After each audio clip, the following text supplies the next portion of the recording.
하나님 아버지 감사합니다. 지난밤도 주님의 품 안에 거하게 하시고 이 아침 하나님의 말씀을 통독하며 주의 음성을 듣습니다.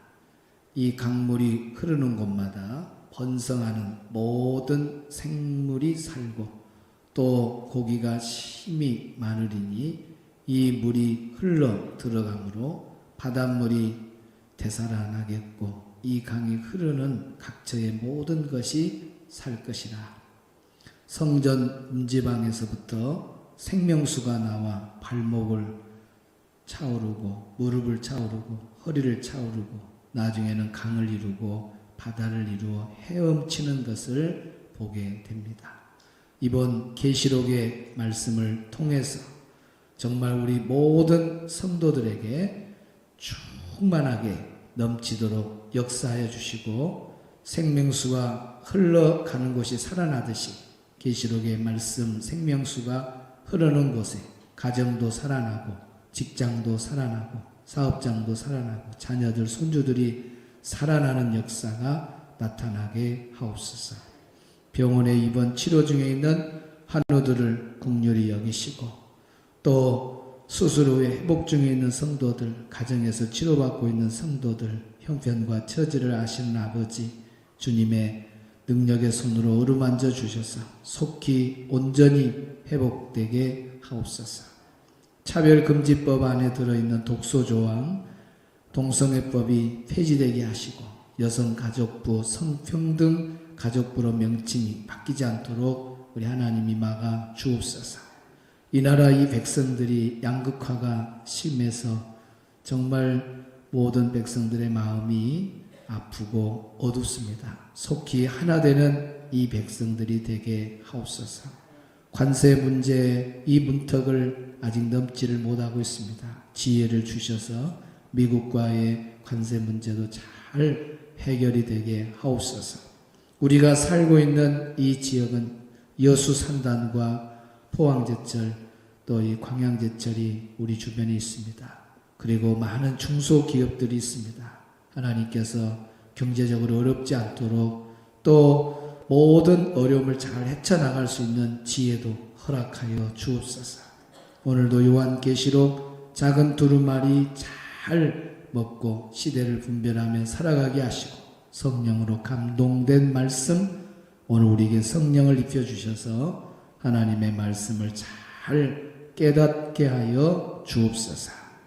오늘 하루도 성도들의 가정과 직장, 사업장, 자녀들, 손주들을 눈동자처럼 지키고 돌보아 주시옵소서. 예수님의 이름으로 기도하옵나이다. 아멘. 할렐루야. 요한계시록 강해학교 두 번째 강의 들어가도록 하겠습니다. 요한계시록 1장 1절을 읽습니다. 요한계시록 1장 1절 시작. 예수 그리스도의 계시라. 이는 하나님이 그에게 주사 반드시 속히 일어날 일들을 그 종들에게 보이시려고 그의 천사를 그 종 요한에게 보내어 알게 하신 것이라. 아멘. 우리 어제 말씀 한번 요약 듣고 넘어가겠습니다. 문용찬 목사님 강의를 통해 요한계시록 핵심만 빠르게 짚어드릴게요. 요한계시록 하면 뭔가 좀 어렵고 무섭다 이런 생각 먼저 드시죠? 근데 사실 이 책은요, 초대교회가 진짜 힘든 박해 속에서도 붙들었던 희망의 메시지, 그러니까 바로 예수님이 어떤 분이신지에 대한 이야기예요. 첫째, 계시, 그러니까 아포칼립시스라는 말이요, 이게 그냥 뭐 미래 사건 맞추기 이런 게 아니고요, 가려진 걸 확 드러낸다, 바로 이 뜻이래요. 몬 목사님 말씀은 이게 요한 개인 생각이 아니라 하나님이 예수님을 통해 보여주신 것, 그래서 결국 예수님이 누구신지 밝히는 책이라는 거죠. 중요하죠. 둘째, 이 책이 언제 쓰였는지 아는 게 또 중요해요. 주후 95년쯤 그때 로마 황제 도미티아누스가 기독교인들을 엄청 핍박했거든요. 이걸 쓴 사도 요한도 황제의 숭배 안 한다고 반모섬에 유배가 있었대요. 와, 이런 절박한 상황에서 이 메시지가 주어졌다고 생각하면 그 의미가 확 와닿죠. 셋째, 이거 진짜 놀라운데요. 계시록이 구약 성경이랑 엄청 깊이 연결되어 있다는 거예요. 문 목사님 설명 들어보니까 404개 구절 중에 무려 278개가 구약 내용을 가져오거나 암시한대요. 이게 갑자기 툭 튀어나온 이야기가 아니라 성경 전체가 예수님을 증언해온 그 흐름의 딱 정점이라는 걸 보여주는 거죠. 결국 박해 속에서 기록된 요한계시록은 시대를 넘어서 예수 그리스도를 정말 선명하게 드러내는 책인 거예요. 아멘. 요약을 해주니까 참 좋죠. 어제 또 어떤 말씀을 받았는가 알 수 있고, 오늘은 지금 일부의 예배의 그 집회 실황이 인터넷 다운으로 해서 안 돼서 여러분이 오늘 참 두 번째 2부 예배 나오신 분들은 복 받은 사람들입니다. 원래 이 영상 자료는 전혀 없는데 방송을 해야 되기 때문에 또 여러분들이 또 이 방송을 기다리고 있기 때문에 여러분에게 이제 자료가 어쨌든 5시 반이 훨씬 좋습니다. 6시 반은 좀 많은 것이 삭제된다는 사실을 깨닫고 오늘 이어지는 말씀 우리 영상으로 한번 들어보겠습니다. 1절 말씀을. 예수 그리스도의 계시라. 이는 하나님이 그에게 주사 반드시 속히 일어날 일들을 그 종들에게 보이시려고 그의 천사를 그 종 요한에게 보내어 알게 하신 것이라. 아주 우리가 읽는 소리보다 또 성우의 목소리로 들으니까 무게 있게 오죠. 계시록은 7대 서론이 있다 그랬습니다. 어제 새벽에 배웠죠. 첫 번째 서론은 그 계시록의 성격, 계시의 성격, 계시록의 성격은 예수 그리스도의 계시라 그랬습니다. 오늘 두 번째 서론입니다. 두 번째 계시록의 원천, 계시록의 원천 땡땡 치시고 하나님입니다. 하나님. 자, 1절을 보면은 하나님이 그에게 주사, 눈에 보이죠? 하나님이 그에게 주사. 그에게 그 말은 그에게는 예수님이죠. 하나님이 예수님에게 주었다. 그러니까 계시의 원천이 누구냐? 하나님이 그에게 주사. 하나님으로부터 시작입니다. 그래서 계시록의 원천은 사람이 아니에요. 요한이 아닙니다. 요한이 기록했다고 해서 요한이 원천인가 아니라 하나님이 원천이라는 것을 오늘 여기에 분명하게 하나님이 그에게 주사 이렇게 나와 있죠. 자, 계시록의 원천은 하나님이시다. 그림도 보이죠? 우리 3번 외쳐봅니다. 시작. 계시록의 원천은 하나님이시다. 계시록의 원천은 하나님이시다.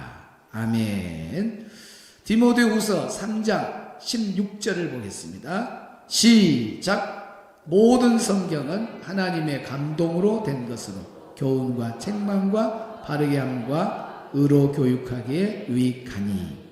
모든 성경은 창세기부터 계시록까지 모든 성경은 하나님의 감동으로 된 거다. 하나님의 감동으로 됐다. 그 말은 하나님의 말씀의 원천이 하나님이라는 것을 증거하고 있는 겁니다. 들어오실 때 여러분 종이 하나씩 받으셨어요?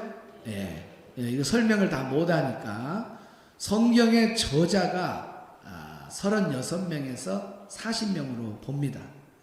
그런데 여기 구약의 시편 안에 보면은 여러분 시편 안에 보면은 저자들이 많이 있잖아요.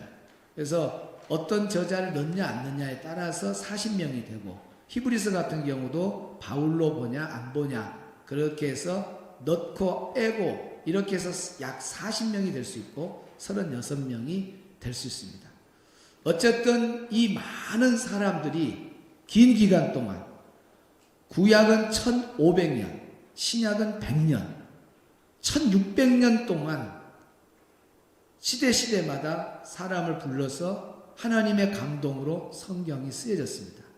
그러니까 이것은 사람이 쓴 것뿐이지 사실은 도구로만 사용된 거지 하나님이 감동으로 주었기 때문에 하나님의 글이죠.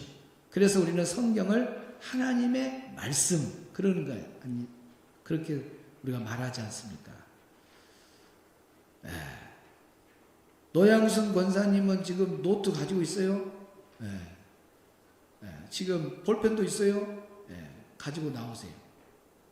가지고 나와서 여기 앞자리에 앉으세요. 맨 앞자리.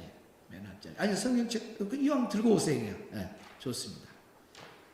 지금 설교가 진행 중에 있습니다. 하나님의 말씀이라는 것, 사람은 쓰기만 한 거지 하나님의 말씀이라는 건 쉬운 예화를 지금 드리는 거예요. 자, 제가 이제 불러줍니다. 쓰세요. 요한계시록의 성격은 다른 종에다 쓰면 돼요. 뒷정에다가. 요한계시록의 성격은 예수 그리스도의 계시라.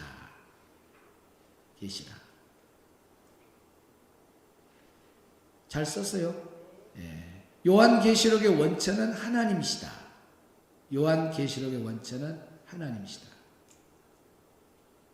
자, 그거 쓴 거 저 갖다 줘요. 박채덕 장로님 갖다 줘. 박채덕 장로님 갖다 줘요. 박채덕 장로님. 그 금방 쓴 걸 드려 갖다가. 주면 돼요. 이거 앞에 사람 주세요. 그냥 우리 이성택 집사님.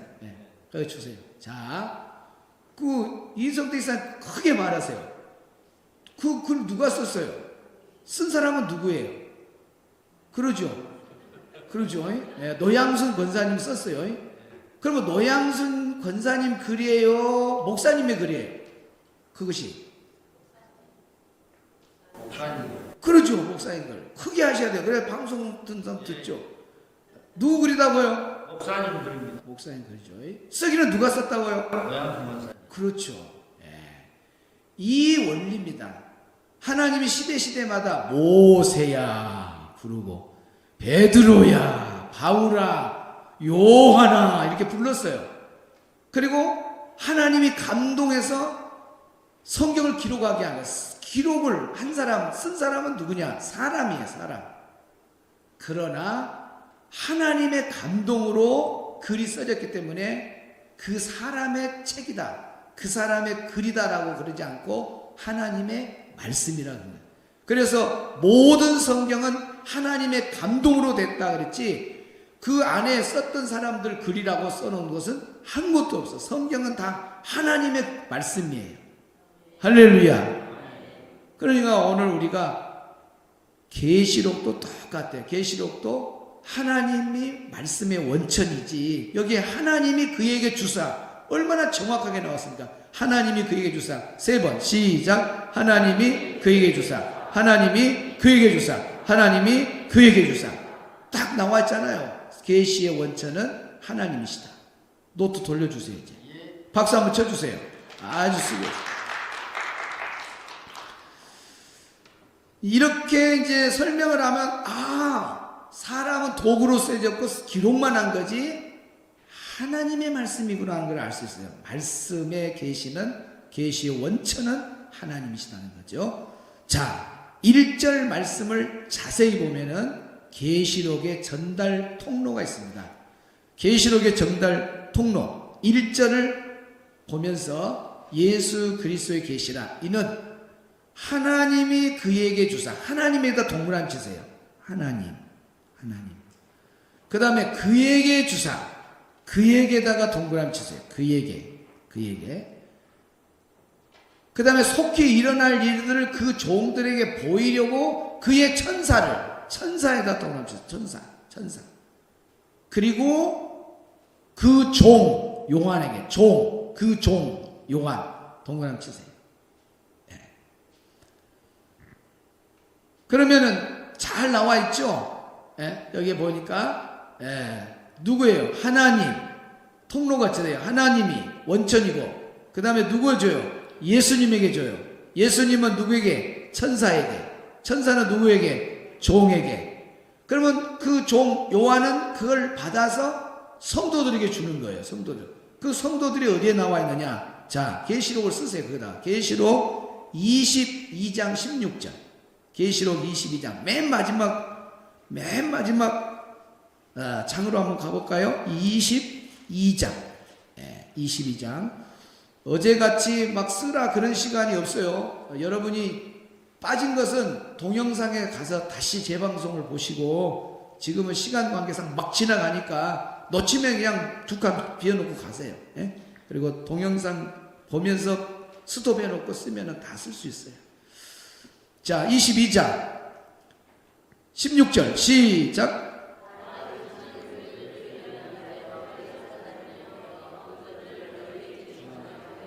됐습니다. 나 예수는 교회들을 위하여, 교회들을 위하여, 그 성도들입니다. 성도들을 위해서, 예수님은 성도들을 위해서 내 사자를 보내요. 내 사자, 바로 주의 종들을 보내요.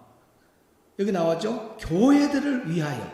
최종 목적은 교회를 위해서, 성도들을 위해서, 하나님께서 예수님에게로, 예수님은 천사에게, 천사는 주의 종에게, 오늘날로 말하면 목회자들이죠. 그리고 그 목회자들은 받은 말씀을 누구에게 전달하는 거예요? 성도들에게 나타나는 거죠.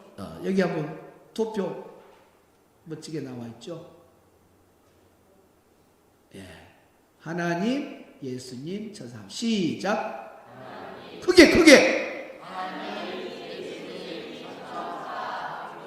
종들, 가로 열고 주의 종, 목회자. 그 다음에 누구예요? 성도들. 그렇게 해서 두 절의 말씀을 가지고 보면, 말씀의 통로가 이렇게 딱 선명하게 보이죠. 계시록의 통로. 하나님, 예수님, 그리고 천사, 주의 종, 그리고 성도들에게 이렇게 되어 있어요. 그래서 주의 종은 사명이 다른 거 없어요. 하나님이 주셨잖아요. 원천이 하나님이시니까 그거 전달 통로로 걸쳐온 것뿐이지 원래 하나님이 주신 거니까, 주의 종은 하나님이 주신 거 받아가지고 그대로 목숨을 걸고 성도들에게 빠뜨리지 말고 전해야 될 사명이 누구한테 있느냐? 주의 종에게 있는 거예요. 그래서 계시록의 말씀도 주의 종이 받아서 성도들에게, 교회에 선포를 해야 된다는 것입니다. 이 시대의 교회가 타락하고 그리고 세속화되는 원인을 목회자의 설교 타락에 있다, 그렇게 보고 있는 사람들이 많습니다. 첫 번째는 뭐냐? 바로 귀납법 설교입니다. 귀납법 설교. 여기 귀납법 설교는 크레독의 귀납법 영향을 많이 받은 분들이 젊은 목회자들 안에 많습니다. 본문에서 떠나라. 크레독의 귀납법은 어떤 뼈대가 있냐? 본문에서 떠나라는 거예요. 여러분 성경을 읽었으면 본문에서 놀아야지 본문에서 떠나면 돼요. 어떤 목회자는 설교하면 본문을 읽어놓고 본문 말고 밖으로 돌아다녀요. 예화하고 이야기하고 뭐 연속국 이야기하고 뭐 본문을 안 들어봐요. 언젠가는 우리 성도 한 분이 저한테 와가지고, 강사님이 와서 설교하고 갔는데 나한테 그래요. 목사님, 오늘 강사님은 본문을 읽어놓고 어디 멀리 나가버렸어요. 이야, 성도들이 이렇게 판단할 정도면 참 대단한 거 아니에요? 대단한 거. 자, 봅시다. 그 다음에 또 보면은 예화를 많이 사용해라. 여러분 본문에서 떠나면 뭐 많이 하겠어요? 예화 많이 해요. 예화로 시작해서 예화로 진행하고 예화로 끝내. 예화로만 설교를 이어가는 사람도 있어요. 우리가 본문을 읽고 본문을 해석하기 위해서 예화를 듣는 건 좋은데, 예화 목적을 가지고 설교를 하면은 그건 잘못된 거죠. 예화 중심의 설교는 안 돼요. 말씀을 풀어주기 위해서 예화를 쓰는 거라고, 예화를 해서 재밌게 성도들 귀를 즐겁게 해서 그냥 보내려는 목적으로 설교를 작성하는 건 안 돼요. 그 마음은 하나님이 다 아시죠. 그 다음에 결론은 청중에게 맡겨라. 하나님의 말씀은 확실하기 때문에 결론까지 뚜렷합니다. 하나님은 이렇게 말씀하셨습니다. 여러분 이렇게 살아야 됩니다. 그렇게 사시기를 주의 이름으로 축원합니다. 그러면 아멘 그래야 되는 거예요. 할렐루야. 이렇게 딱 멋지게 해야 되잖아요. 그런데 기납법 설교는 설교 다 해놓고 결론 어떻게 해야 되냐? 성도 여러분 어떻게 생각하십니까? 기도하겠습니다. 하나님 아버지, 오늘 말씀 이렇게 해요. 아니 결론을 내줘야 될 거 아니에요. 목회자가 여러분 어떻게 생각합니까? 아니 자기가 결론을 내줘야지 어떻게 생각합니까? 그래서 자기 생각에 오르면 받아들이고 자기가 받아들이기 힘들면 받아들이지 않는 거예요. 청중에다가 성도들에게다가 결론을 내라는 거예요. 이게 잘못된 거죠. 하나님 말씀은 선포적인 말씀이고 결론도 뚜렷한데 그러지 않고 청중에 맡기는 건 잘못된 거죠. 그 다음 중간 언어를 쓰는 거예요. 애매모호하게 이것도 아니고 저것도 아니고. 중간 언어를 쓰는 것 어디에 성경에 애매모호한 말씀이 있으니까 너무너무 확실한데 그럴 것 같습니다. 자기가 설교하면서 저도 생각할 때 그런 것 같습니다. 그리고 누가 그렇다고 하더래요. 그러면 되겠어요. 여러분 확실하지 않는 말 할 때 뭐라 그래? 아이 그 누가 뭐라 카더라.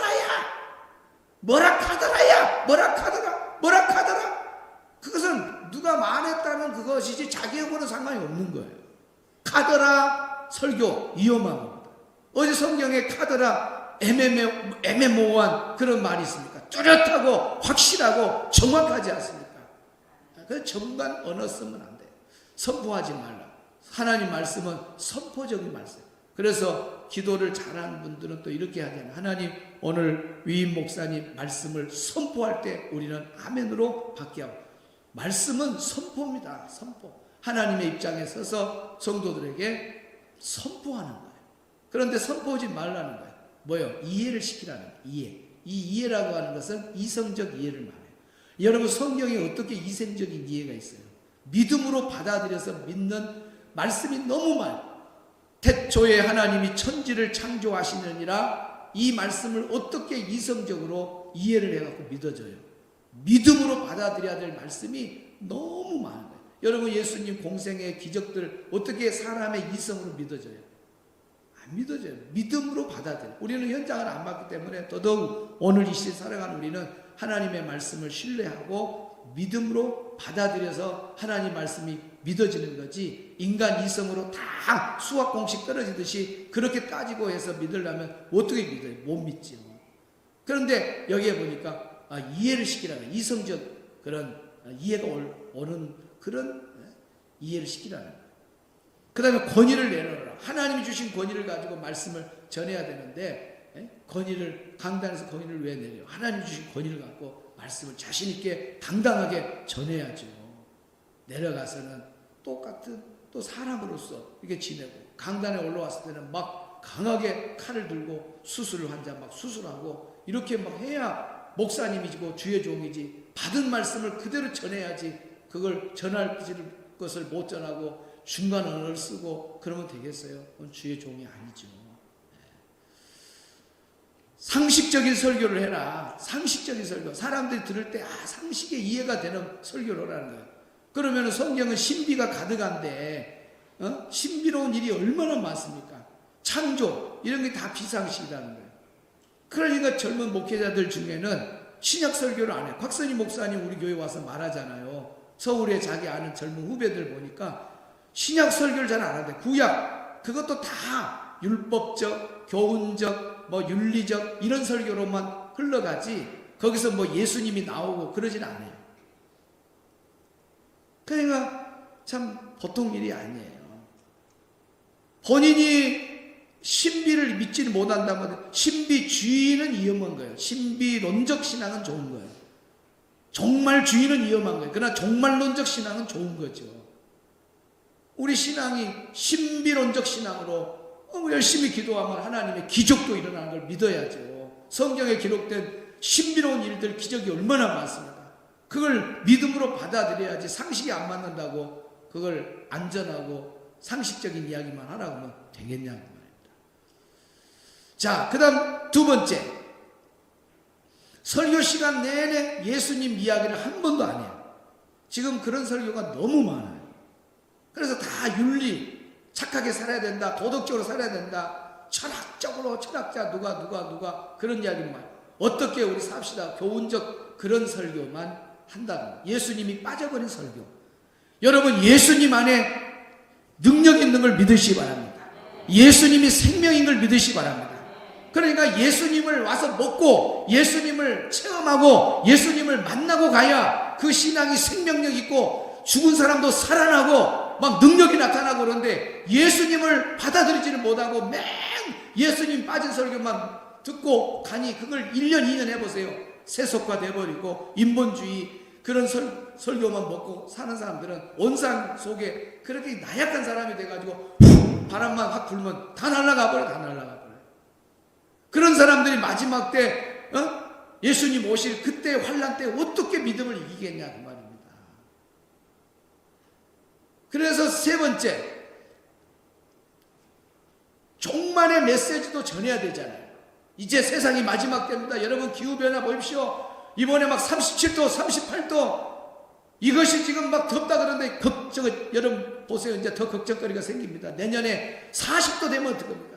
아마 37도 38도가 최저 기온이 되고 앞으로 계속 올라가서 40도 45도 되면은 어떻게 되겠습니까?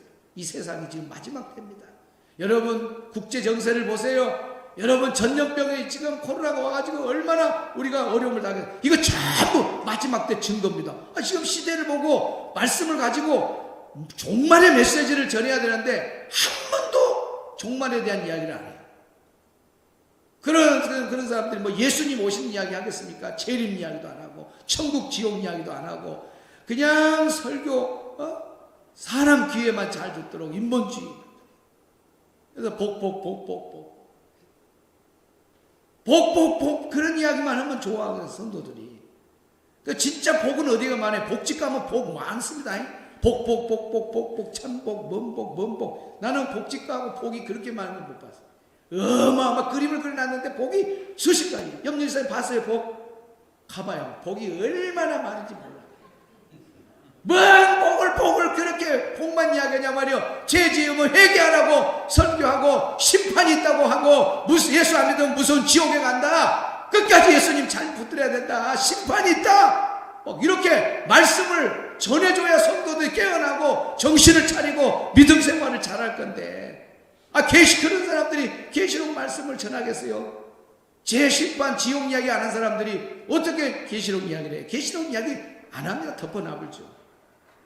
이번에 계시록 말씀을 통해서 우리 신앙이 깨어나고 준비되어 있는 지혜로운 성도들이 다 되기를 주의 이름으로 축원합니다.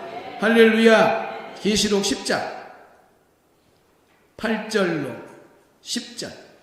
계시록 10장 8절로 10절. 크게 있습니다. 시작. 하늘에서 나서 내게 들리던 음성이 또 내게 말하여 이르되 내가 가서 바다와 땅을 밟고 서 있는 천사의 손에 펴 놓인 두루마리를 가지라 하기로 내가 천사에게 나아가 작은 두루마리 달라 한즉 천사가 이르되 갖다 먹어 버리라. 내 배에는 쓰나 내 입에는 꿀같이 달리라 하거늘. 여기까지만. 9절에 보면은 작은 두루마리 그랬어요. 작은 두루마리 거기다 줄 동그라미 치고 요한계시록 그럽니다. 요한계시록. 구약의 에스겔 3장에도 보면은 두루마리를 먹고 그랬어요. 먹고. 두루마리를 먹고. 그 두루마리는 말씀을 말하거든요. 구약이나 신약이나 다 말씀이에요. 구약도 먹고 신약도 먹고 그 다음에 뭘 또 먹으라는 거예요? 요한계시록도 먹으라는 거예요.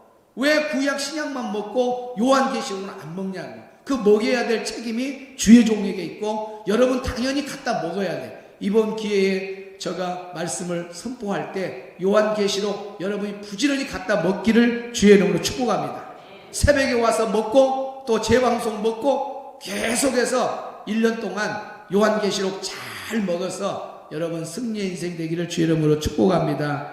따라합시다. 요한계시록 잘 먹으면 작은 두루마리 잘 먹으면 선교적 인생, 선교적 신앙과 재림 신앙으로 승리하게 된다. 예, 딱 두 가지 신앙으로 무장이 돼요. 선교적 신앙. 우리 인생은 마지막까지 열심히 전도해야 되겠다. 예수님 오기 전까지 내 가족 전도해야 되겠구나. 나 아는 사람 지인들 전도해야 되겠구나. 선교의 이 마인드가 다 굳어져요. 그러면서 돈을 벌어도 목적이 전도하고 영혼 구원, 교회를 위해서, 복음을 위해서 돈만 많이 쌓아봐야 뭐예요? 언제 내가 딱 죽거나 그리고 주님이 온다면은 그거 다 허사예요, 허사. 쌓아놓는 거. 그러니까 지혜롭게 노후를 위해서 준비하는 거 참 좋아요. 그리고 자녀들을 양육하기 위해서 또 돈도 모으고 그 중요해요.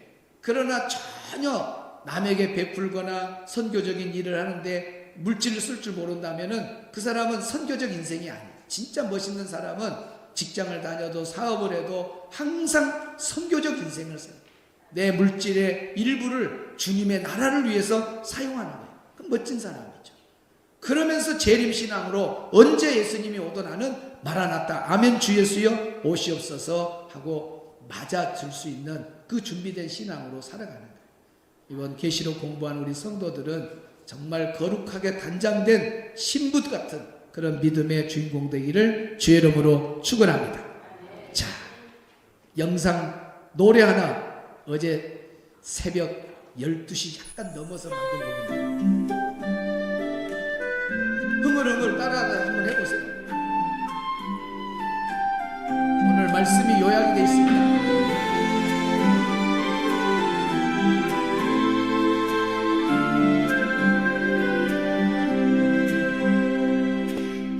요한계시록은 예수 그리스도의 계시라. 요한계시록의 원천은 하나님이시다. 모든 성경은 하나님의 감동으로 되어진 것이요 사람은 받아 쓴 것뿐이요 계시를 주신 분이 하나님이시라.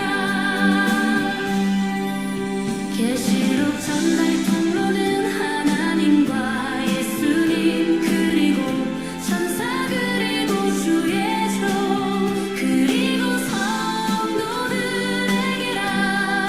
주의 종은 하나님께 받은 말씀을 그대로 전해야 하네. 예수님이 빠진 설교 성경을 떠난 설교 윤리도덕 철학 교훈적 설교 애매모호한 설교 죄심판 지옥 천국이 빠진 설교는 예수 생명이 없다네. 교회를 세속화한다네. 주의 종은 하나님께 받은 말씀을 그대로 전해야 하네. 죄와 심판 그리고 천국과 지옥 예수님 다시 오심을 전해야 하네. 마지막 때는 작은 두루마리 먹으라 했으니 신약과 구약 그리고 작은 두루마리 요한계시록 잘 먹어 선교신앙으로 재림신앙으로 승리하며 살아가세. 아멘. 아유, 야, 가만히 찬양만 들어도 그냥 오늘 설교가 그대로 요약이 됐습니다. 그러니까 2부에 나오면 여러분 못 봐야지. 1부만 여러분은 딱딱하게 말씀만 딱 듣고 가는 거예요. 오늘은 방송 일부러 녹화가 안 돼서 지금 이렇게 여러분 복 받은 거예요. 자녀들 그리고 부모 아는 지인들에게 할 수 있으면 이 계시록 공부를 이번 기회에 부모가 좀 감독을 하세요. 그래서 너 이번 계시록 공부해라 하면은 한 번만 어릴 적에 교회 다니고 그런 아들도 계시록 말씀을 보면 시대가 마지막 때면 내가 예수님 믿어 교회로 돌아가야 되겠다 그런 도전을 받을 거예요. 두드러 패서 데리고 와야 돼. 그래. 그래. 그게 좋아요. 좋은 일에는 강제성이 있어요. 예. 강권하여 데리고 오라. 그 말은 아주 막 강하게 두드러 패서라도 데리고 오라, 그런 뜻이 강권 안에 들어있어요. 예. 자, 여기 뭐 불신자도 그렇게 데리고 오라는데 예수 믿었다가 안 믿은 애들은 반은 죽여갖고 데리고 와야지. 예. 자, 여기 보세요. 그 생활감동은 이제 이걸 영상을 다시 재방송을 봐야 돼. 이제 우리 김대희 목사님이 이걸 지금 편집해갖고 오전에 올려주거든요. 그런데 지금요, 제가 옛날 소츠 처음 시작할 때 문영찬 칠 때 나오던가요? 안 나와. 저는 자료를 올렸는데도 찾을 수가 없어요. 왜? 나보다 먼저 선배 문영찬들이 많아요. 막 별 문영찬 다 있더만. 그런 사람들이 떠버리고 나는 안 돼. 근데 우리 교인들한테 제가 강구했잖아요. 부지런히 좋아요 누르고 막 그 카톡방으로 올려주면은 그걸 자꾸 막 찾아가고 그러면 AI가 아니 이거 뭐 신입생이 하나 왔다이? 신입생이 왔다라고 AI가 익혀가고 지금은 생활감동 치면 바로 떠보잖아. 1번을 떠버려. 1번으로 문영찬 TV 치면 1번 떠. 그것이 뭐냐? AI가 숙지해서 그런 거예요. 거기다가 요한계시록을 넣어놓으면은 막 영상이 중복돼 갖고 나중에 내가 1장 3절을 찾아보고 싶다 하면은 찾기가 어려워요. 그래서 요한계시록만 따로 개정을 했어요. 그래서 방이 따로 있습니다. 요건 따로요. 그러니까 여러분이 구독을 다시 눌러야 돼요. 그리고 그걸 자녀들한테 퍼줘야 돼요. 자, 골뱅이 myc9129tv 여기까지 똑같아요. 그리고 그 유튜브 검색에다가 요한계시록 강의하도록 좀 쳐보십시오. 오늘도 뜰란가 모르겠습니다. 어제 내 안 떴어요. 목사님들도 막 전화가 오고 왜 안 보이냐 그래서 아예 우리가 그냥 복사한 것을 카톡방에 목장에 넣어준 것이 날아간 것처럼 이번에 어제까지 그렇게 했습니다. 오늘 뜰란가 모르겠는데 우리 성도님들이 또 안 뜨면은 저희들이 카톡방에다가 다 주면은 또 계속 자꾸 문을 두드리면 AI가 인식을 하게 됩니다. 그래서 구독 중 좋아요로 이렇게 해서 해놓으면 이제 머리에 뜨게 되면 자녀들도 찾아가기 쉽지죠. 이렇게 어쨌든 주소창이 이거라는 거예요. 요한계시록 강의학교를 넣어줘야 돼요. 이렇게 해서 하면 됩니다. 자, 이제 우리 예수 어제 불렀던 찬양 있죠? 예수 찬양 하면서 기도로 나가도록 하겠습니다.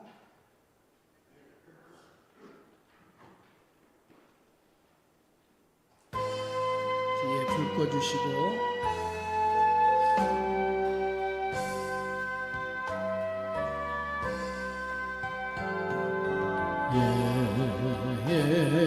예수